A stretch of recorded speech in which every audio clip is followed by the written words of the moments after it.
You're tuning in to Barski-Lyn Adventures. Welcome to our little corner of the bookish community.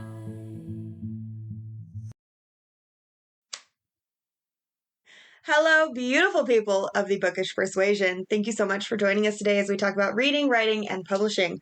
I'm C.H. Lynn, author of the Bradia series, The Old Tales, Misspells, Travel Guides, and Spooky Cat Stories.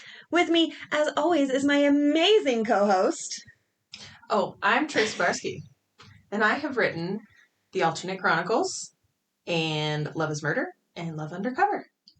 And Heart in Parallel, which is part of the Alternate Chronicles, but it's a standalone also. Indeed. It's a great book. We are readers, writers, mothers, and wives, and we are here today discussing sort of first steps. The Roman Empire. The Roman Empire. I'm on board. We're here today. This is our second episode of the podcast. Super exciting. Can you tell? And we're discussing the preliminary stages of writing a book. So the idea for these first handful of episodes is going to be sort of taking people A through Z, these steps of writing and specifically indie publishing. And obviously, if you didn't know, step one is writing the book, right? What? Most of the time? No. Is that accurate? I thought it was formatting. Step one is envisioning what you want it to look like. Yes. I mean... Which is, yeah, that's fully... Okay, see, what had happened was I love doing cover design, even if... Oh, yeah. Step one is having Tracy make a cover. I just... Sometimes when I get a story idea, I also play around with covers because it's super fun to me, and it just helps me visualize the vibe I want to go for, that kind of thing. I wouldn't say I've done that with every book ever, but... You've done it with every book you and I have ever talked about. You have one for our historical romance time jump that's not happening for years. You've done it with... I did Love is Murder. You did Love is Murder. Okay, you guys, Love is Murder was a joke that got out of hand, and then I randomly was making a cover for a different book idea, and you sent me that book idea, and I went, haha, make one for Love is Murder. So and then you did. She made the cover, and then you wrote the blurb and sent it to me, and I sent you a video or a picture of me crying, laughing so hard just at the blurb.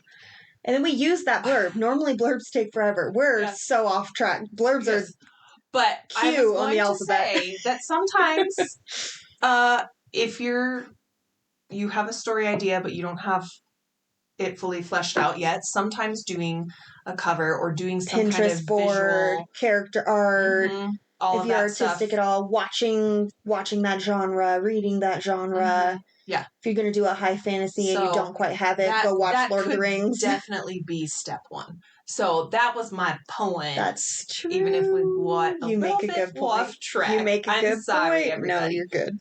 But write the book. Write the book. Episode over. No. We're not going to give any pointers on how to do that. No. So I think most people who are familiar with the book world are aware of the difference between plotters and pantsers. That being said, there are a lot of people who don't. Yes.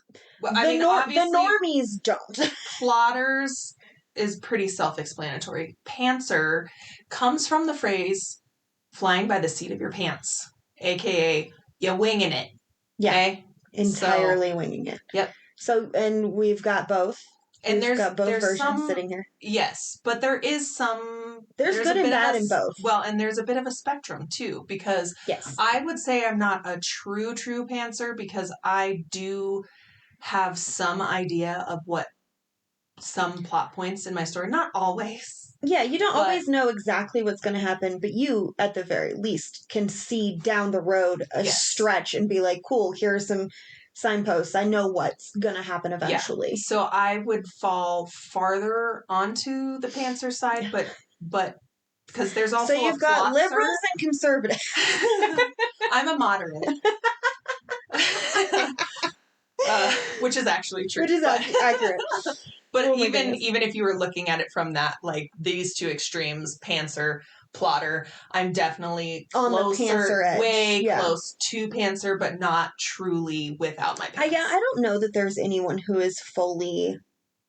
I think it would be impossible to be fully pantser because as you're writing, you have you at least have an idea of what's coming up next. There are people I have talked to who they're like, I don't even know who my characters are, and I just start writing. No, I get that when you start, but then after you've written the first chapter, no? I don't know. I talked to this Betty on TikTok who was, she was saying TikTok. She's a true pantser where she will not have any sense of what stories she's going to tell. There's no, because like I will be like, okay, what if, there's a murder mystery? That's still not fully pantsed because I know there's a murder mystery, but she doesn't even, she's like, I don't know what genre I'm going to be writing. I don't know what the story is, the characters, I just free write. What do you start with then? It start? Because I could see, I'm not her. I could see having a character in your mind, right? And sitting down and being like, okay, I've got this 36-year-old single dad of 2 who finds a portal to a dragon realm. But even that is some kind of planning. It's true.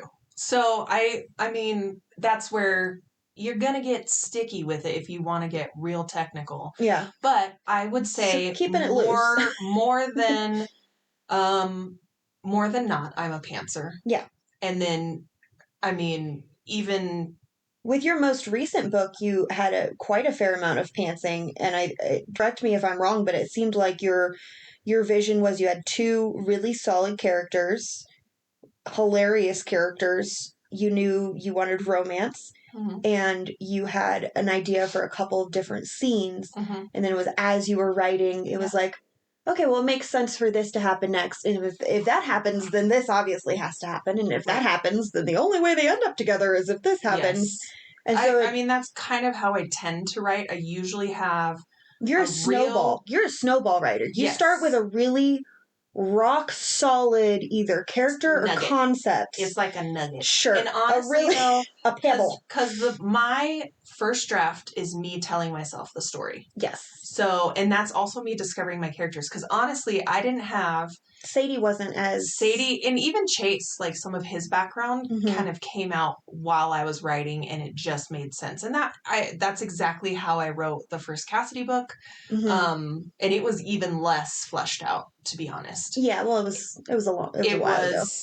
Yes, it was. But it was sort of like, okay, she was murdered by a serial killer, and she goes to an alternate reality, an alternate version of her own life. The end. And then that was all I had. So it wasn't until I literally had the showdown with the serial killer toward the end that I was like, oh, it's this person. Which, yeah, so 2 nuggets of wisdom there. And I don't remember the first one is, of course. But the second one is... It's to remember your point. Okay. Yeah. First nugget of wisdom. Write down notes. No. It's okay to not know where your story's going. Yes. Absolutely. It's not only okay, but hell, it's encouraged.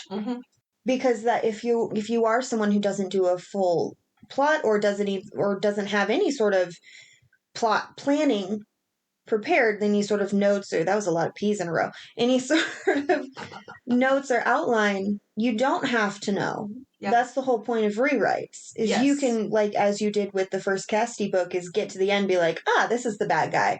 Cool. And then you go back to the beginning and you sprinkle in all the breadcrumbs. Which worked better because then I could... You don't overdo it. You don't treat the reader like they're stupid. That's a pet peeve for me. If I'm reading a book and it's entirely laid out. I mean, everybody loves a twist. Yeah. The problem comes when you can A, see the twist coming. Yeah. And B, the twist happens and you're like, cool, that's not technically a twist if I knew what was going to happen. Right. So if you're able to get to the end of the book and be like, I didn't even know who the bad guy was. And then you create the bad guy, you have the bad guy scene. And then you go back and you leave literally just enough. And then when you're doing edits, right, you don't have to comb through and be like, that's too much information. Yeah. That's I learned a giveaway. That from reading. We've established, I don't know if you guys listened or watched our first one, I talked about how my first and my home genre is cozy mysteries. Cheyenne is noisy. It's my coffee cup. I'm sorry, guys. And I just hit this with my food. It's fine. But cozy mysteries were my jam. That was my first genre that I ever read, and I read a lot of it. And it was very rare, honestly, that you would have a book that you could kind of like, they dropped enough clues that you're like, oh, right, that makes sense now when you hit that twist. Or it was too obvious and you're like, these characters are idiots. So there was like, it's really hard to get a balance. Yeah, it's a really hard thing to manage. And so because I read a lot of them and experienced one or the other more often, where it was totally, you could not figure it out. And then ones where you're like, this is so obvious, everybody's stupid. It's like finding the right level of Sudoku to do. Yeah. You don't want it to be too easy, but you also don't want to sit there unable to fill in a number for like an hour, and you're just like, I don't understand. Yeah. Oh, you know what? I love Sudoku. I haven't done it in a long time. I have some Sudoku books downstairs. I always keep an app on my phone of Sudoku for those. During COVID, I went online and I bought like 6 Sudoku books, and Lupa and I would just turn on a podcast. And was it Barski-Lyn Adventures? It was not. That was not out yet, oddly enough. Time travel. Someday. But all that to say, yes, you have your pantsing and your plotting. Yes. Sometimes, I mean, there are people who plot down to the last detail. You're not like that. Not to the last detail. But, I mean, she spends a good chunk of time and she knows what's going to happen in every chapter, basically, right? So I have a couple ways of doing it depending on the series. Okay. For the Abradia series, which is dystopian sci-fi fantasy, my earliest reading memories are all fantasy, adventure, knights and dragons, Tamora Pierce series. All of that was that's where I'm rooted. And the Abradia series is magic system, superpowers, blah, blah, blah. I wrote the first book over a decade ago. Mm-hmm. And I think I fully pantsed the first book. Mm. It's just like, I have a couple scenes that I want to happen, and I don't know what's going to go from there. And then when I wrote the second one, I had... The second version or the second book? The second book, yes. When I wrote the second version, that's a good note. When I wrote the second version, I read the first one, fully outlined it, and went, cool, here are the things that are specifically YA tropes that I don't want to have. Yeah. Here are things that readers my age don't want to read about anymore. The main character started at 17. She's 20 in the revised version. Mm-hmm. And there was no Maybell. There was no flashbacks 70 years ago to a 36-year-old character. Anyway, when I wrote the second book, I knew I wanted to write it quickly. Mm-hmm. And so I did have a full outline for it. It was about 7 pages of outline. And then what I did was, as I was writing, it changed. So as I'm writing, and it's so many different POVs, that part of doing presents a challenge. Part of doing the outline is specifically saying this is the order of POVs, because otherwise the editing is just a flippin' nightmare. You're going through and you're like, we've been in this person for 6 chapters. That's can't. Wow, Trace. Oh, chapters. Another euphemism. Being in this person is what you said. I can't say words today. I know, but 6 chapters worth of being in a person. It's an interesting time frame. I mean, how long are these chapters? Long chapters in Abradia. It's true. Anyway, so that's part of the outline process for me with writing multiple POVs, and that's sort of what I'm doing for A Voice in the Tower, the second book in the Old Tales series, because it's 3 different POVs this time instead of 2. When you have multiple POV, I suggest, unless you're fully pantsing it, I suggest if you're plotting it that you do have which characters are going to go where. And I, at one point, just had a big old board with different color sticky tabs. And that was how I did that. I've seen people have full-on, they look like murder boards. It's creepy. They do. It's fun. They have a bunch of sticky notes. And string connecting different plot ideas. And that's cool because you can kind of get a visual of what you want to happen when. It's a zoom out. I find that kind of thing very stifling Yeah. But I also am the sort of person, so if you want to really get a good picture of the kind of brain I have, when I was in school, I don't know if you guys remember this, but I remember in middle school when you're learning to write real essays, you'd have to write an outline first. Yeah, you'd have I hated that. your introductory thesis statement, conclusion, statement, your 3 paragraphs, and then your conclusions. Ugh. I pantsed the papers, wrote the outlines afterwards, because my brain just doesn't work that way. Yeah, it's putting you in a little box. Mm-hmm. You're not a box person. Yeah, and so it just makes it hard. My version of plotting is word vomiting at Cheyenne. Yeah, which is new. It is new. It's a new process. Yes. And I mean, I kind of have done that in the past with people, because when I published Cassidy, the first book I'd ever published. It's not the first book I ever wrote, but it's the first book I ever published. And I had friends who read it. And I mean, I guess I still, with the second book, I didn't truly fully pants it. Most of it was pantsed. It was just these few like really solid plot points. But I had established characters. Yeah. And world building. Yeah. So, but I mean, the main parts of the plot, I didn't really know. But once I had those out and I had worked with critique partners and stuff, I talked out potential plots for the third book. And so this it is was them still right here, by the way. For the people viewing, for listeners, we've got bookshelves behind us that have books on them. For viewers, we got The Alternate End, Resurrecting, and Cassie Marchand, Unraveled. And it is Marchand. She's of French descent. The last name. Anyway. The last name. But yeah, it was fully pantsed, mostly pantsed, and still, I mean, largely pantsed. It's still the way I function, even with Love Undercover is coming out. And I was kind of like, I just know that this FBI agent is undercover and kidnaps her to keep her safe. Yeah. And then again, it was as you go. Yeah. I didn't know what he was undercover doing. I didn't know who he worked for. Initially, it was slightly different. And then I was writing it. Cheyenne and I went to a coffee shop, and I was about at the climax part. And I was like, I need to kind of talk through what possibly what do might in this happen. Part. Yeah. And she helped me kind of talk it through. So I feel like honestly, besides taking notes, I think my main contribution was landscape. Yes. Was like, if you're going to have this big showdown scene, what sort of, like, you can't have a big showdown with sneakiness in the middle of an open field, right? There's, which obviously you already knew, but there's a lot of different places that you could do something like that. So where's one that makes sense for the story? Yeah.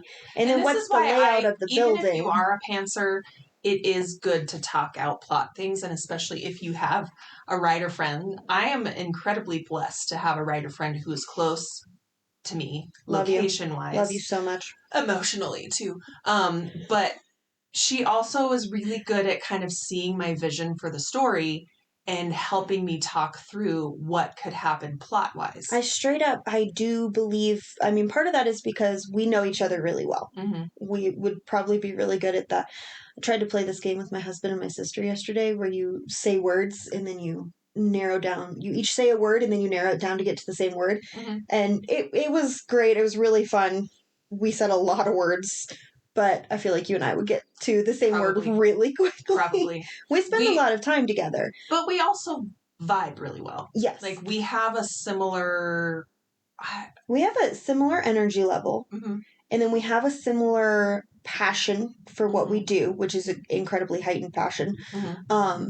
I can guarantee I would not have finished my books as quickly as I have, the more recent ones, if I didn't have someone to talk it out with. Like, I could do all of these books pantsing by myself, and I don't plot because, like I said, it feels stifling. And I even know people who have done more plotting and they get stuck because this is what it's supposed to do. And I'm like, go where the story is taking you. And I feel like you don't get caught up. You have to leave room for that. And my husband would agree with this. This is like part of what he does for work. And he's like, and why he likes it as a creative person, because it's, you have your end goal and this is the trajectory, and every time you hit kind of a roadblock, you adjust instead of just pushing. There are so many different paths to get through the woods. You don't have to stick to one. Yeah. Real quick before you go on, I think the reason I was able to latch on to what you had wanted for that scene is because you had such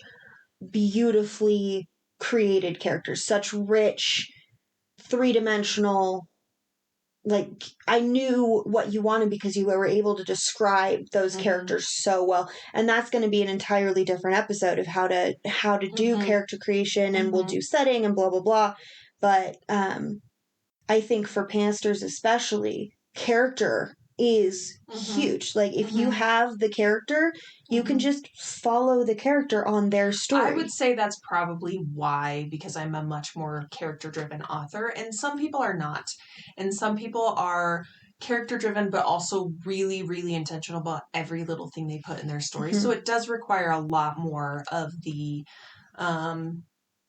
plotting and planning that stuff out, or it's something they do on the back end, which I feel like either way, because some people are like, I would rather do it beforehand and have a better product at the end.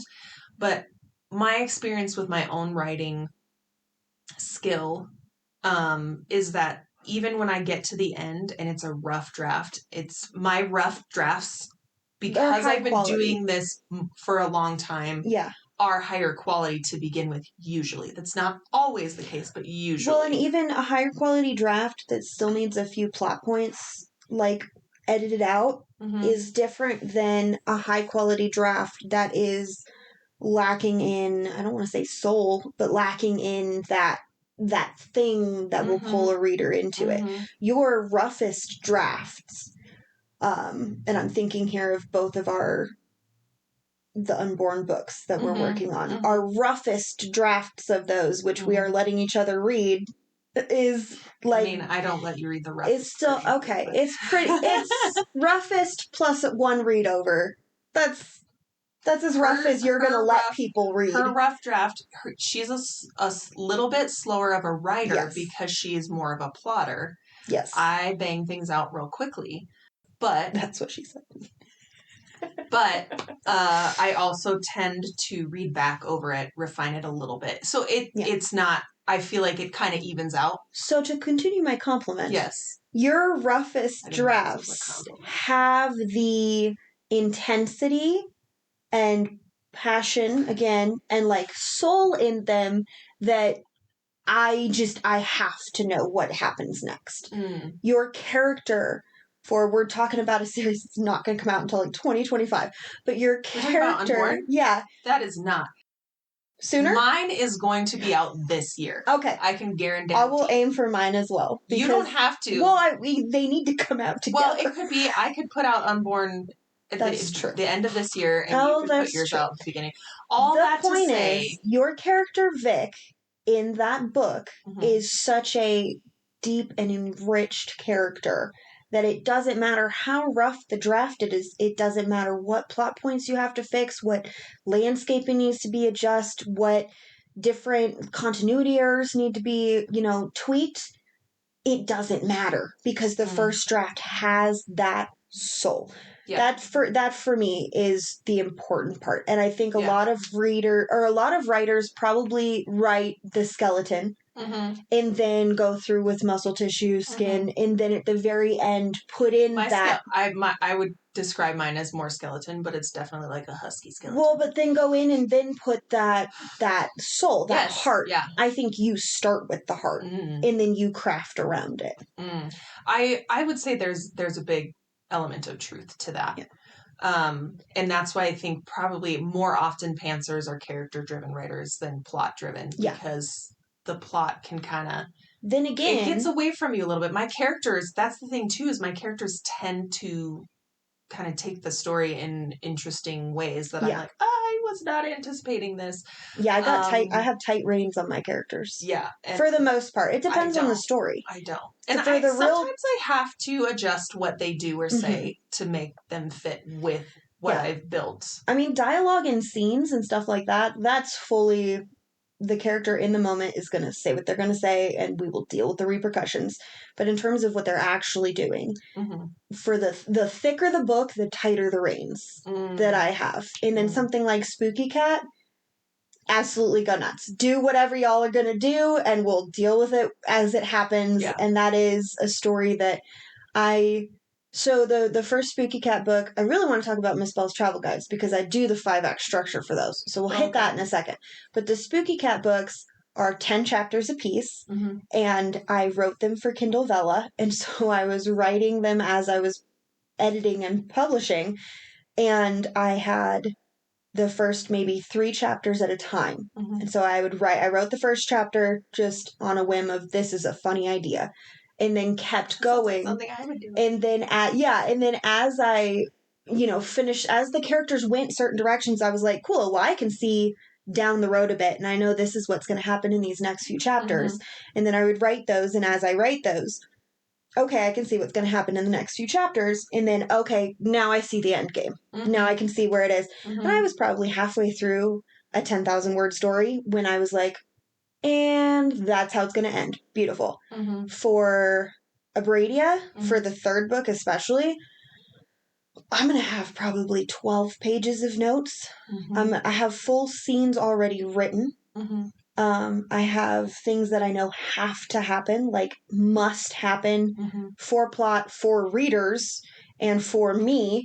But I'll have that A to Z fully. How much of the entire storyline did you have figured when you were writing the first ones? Because this is another thing too. When you're going to write a series. My books, I did not plan to make it a series initially. When I published my first one, I knew I was going to write a second one, but I thought it was just going to be a duology because I'm like, the storyline's going to wrap up. There's nothing left for me to do.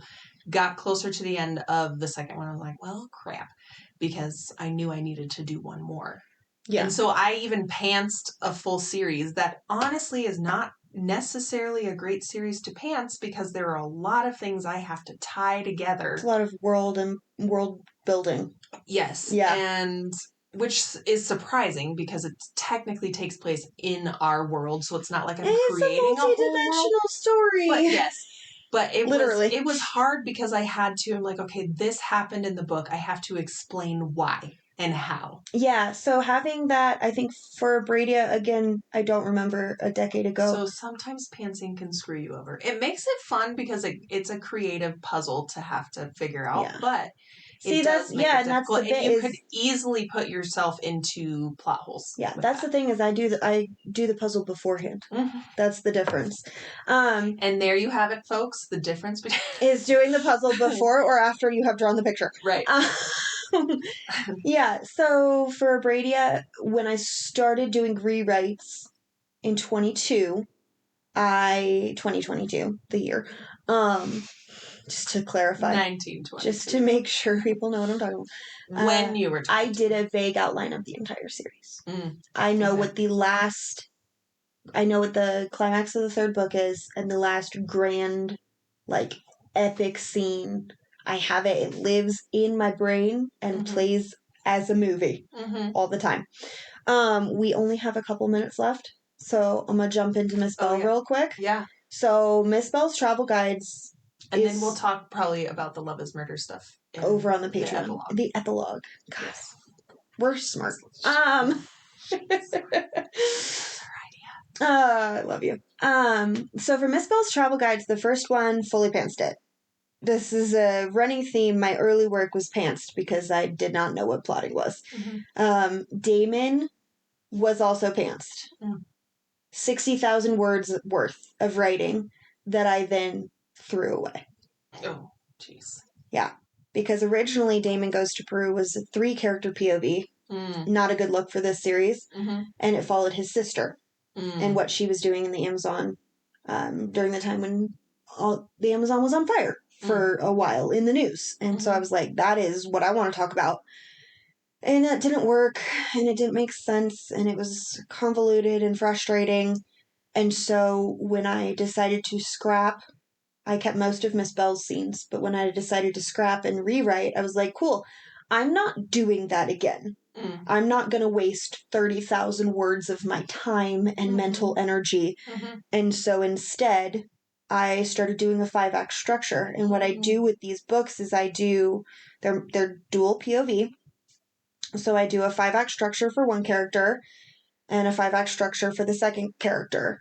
And then, as I go, not all at once, but as I go, I will start with writing, okay, the first act for both of these characters is this. Here's where the chapters are going to jump back and forth, and here's what's going to happen loosely in each chapter. And then I will write that, get to the end of the first act, or the first act for at least one of them.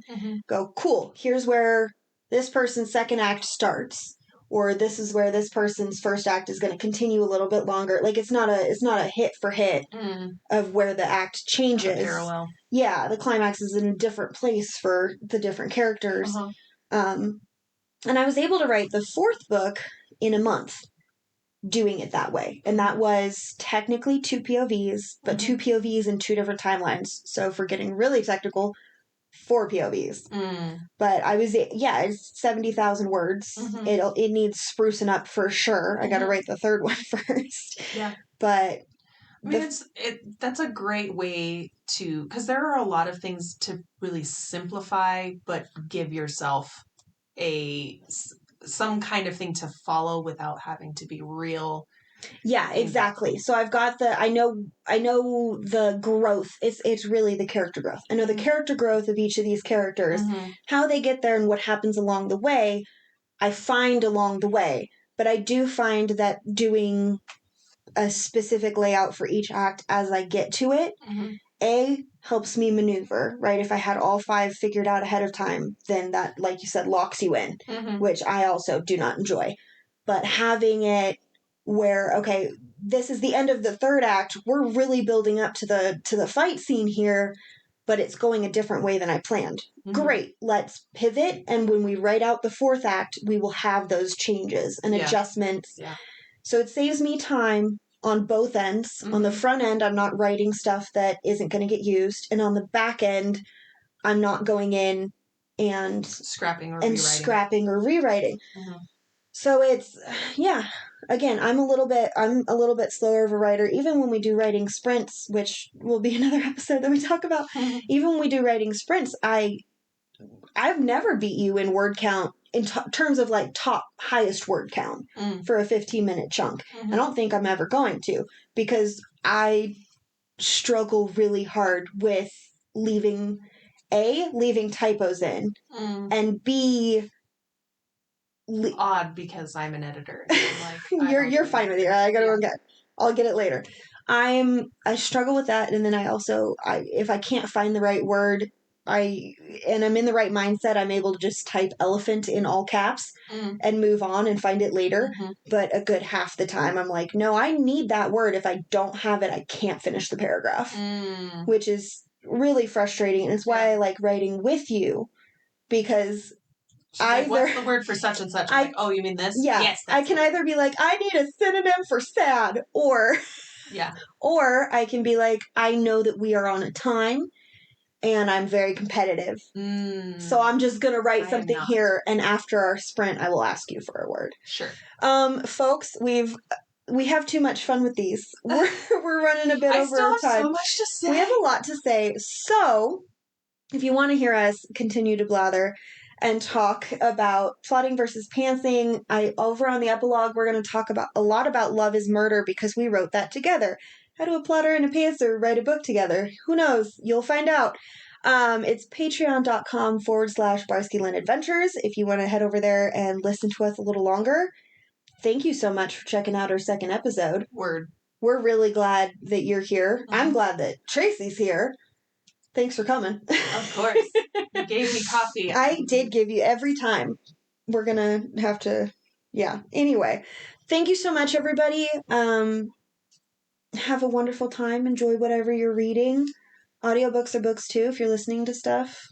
Hit us up in the comments with what you're reading right now. Yeah. I think that's a good... Also, tell us we're pretty. That's a good one. Yeah. Tracy's classic sign-off. All right. Thanks so much, folks. Have a beautiful rest of your day, and thank you for listening. Thank you so much for tuning in. For more and to check out our after show, The Epilogue, head over to patreon.com/Barski-Lyn Adventures. We'll see you next time.